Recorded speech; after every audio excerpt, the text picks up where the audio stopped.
Have you ever wanted something so bad that you were willing to risk everything that you had in order to make room for the thing that you wanted the most? Have you ever wanted something so bad that you were willing to look past the naysayers and hold on to the thing that you wanted without never doubting that sooner or later it would come? I've been working here about 6 months, and every time I park in the parking structure, I could see the whole ocean. And I remember those times I was in prison and felt so suffocated. Now I feel the breeze and it feels amazing. It doesn't get old for me. My name is Charles Anderson. I'm a software engineer in Los Angeles. The incarcerated population in the U.S. is an absolute untapped resource. The dedication you get from these folks is huge. This is more than a job. This is a life mission for many of them, and that was really the impetus for starting The Last Mile.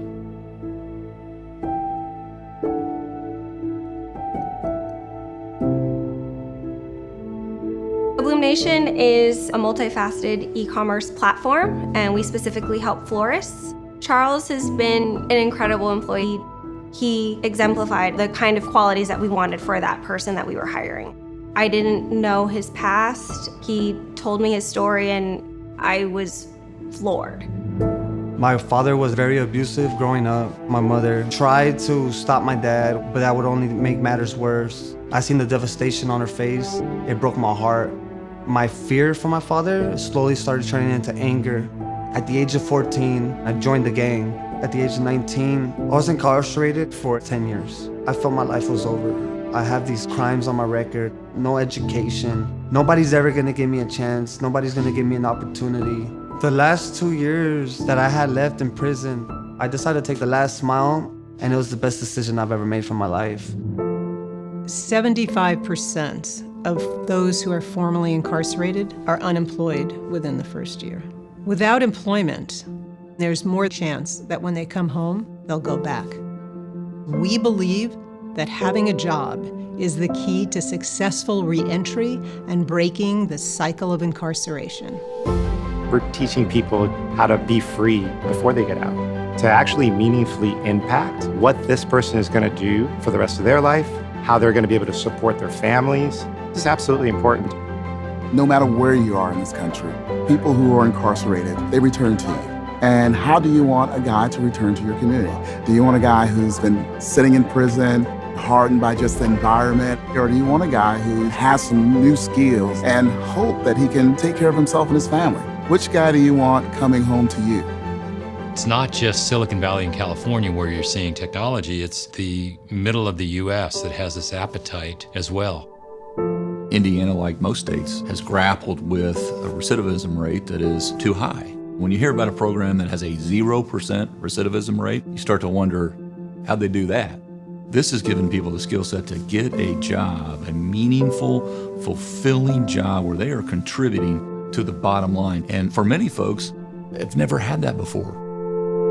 I have not had a lot of employment in my past, and I'm worried about my future. I want to be a productive citizen when I go back into society. The last mile, what it is for me, is the last mile of my incarceration. It is what I will build my life on when I leave here. While incarcerated, graduates of the Last Mile Works can actually earn the market wage which they can save, so when they walk out the gate, they'll have money to restart their life. There's a website that I'm developing that introduces people to help each other out. When I thought about having the site built, I didn't think, I need to get some inmates. Where can I find that? It just sort of happened very organically. It's just such a strong message that wherever you are in the world, you can make a big, significant difference. Even people in a prison, and these guys are creating a site that has a potential to make a lot of social impact and make the world kinder. These are people that want to work. These are people that have to work doubly hard to make sure that they can provide for themselves and their families. A lot of the guys that I went through the program with, they're shining stars in their organizations. If you want a shining star, hire a formerly incarcerated person.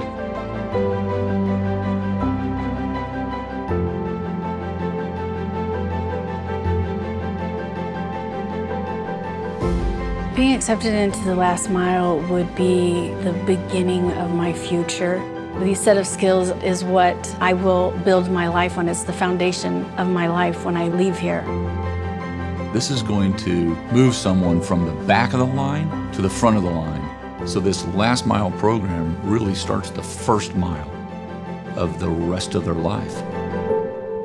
I've been homeless, I've been poor, I've been a gang member, I've been a drug addict, but I'm a software engineer now. I didn't come out thinking, oh, I'm an inmate trying to get a job. I came out thinking, no, I'm a software engineer trying to get a job. I feel privileged to know Charles on his journey. A lot of people, we take for granted our own upbringing and the support that we were given. He didn't have that. If he's come this far, think of what he can do now that he's got more support. He's going to do great things.